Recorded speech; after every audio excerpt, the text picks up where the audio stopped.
మతం మారమని ఎవరో చెప్పరు. వారు దేవుణ్ణి పరిచయం చేస్తారు. మీకు ఇష్టమైతే ఆ దేవుణ్ణి అంగీకరించండి, ఇష్టం లేకపోతే లేదు. దేవుడి గురించి చెప్పడం వేరు, ఈ దేవుని కాదు ఈ దేవుని మొక్కమని చెప్పడం వేరు కదా. కరోనాకి వ్యాక్సిన్ కనుక్కున్న తర్వాత ఆ వ్యాక్సిన్ నా దగ్గరే ఉంచుకోవాలని మీరు అనుకోవచ్చు కదా.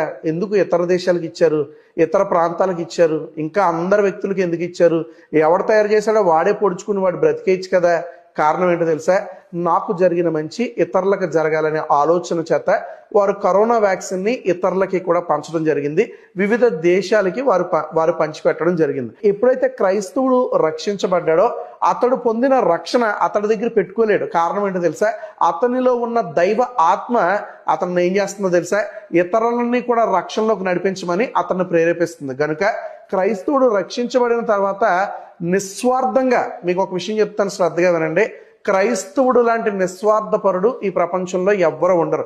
నేను మేలు పొందుకున్నాను గనక, నేను దేవుణ్ణి తెలుసుకున్నాను గనక, నాకు దేవుడు తెలుసు కనుక ఎదుటివాడు ఎలా పోతే నాకేంటి అనుకునేవాడు క్రైస్తవుడు కాదు. నేను పొందుకున్న ఈ నిజమైన దేవుణ్ణి అందరికీ కూడా పరిచయం చేయాలనేదే క్రైస్తవుడి యొక్క ప్రేమ. అందుకే మేము అందరికీ కూడా దేవుణ్ణి పరిచయం చేయడానికి ఇష్టపడతాం.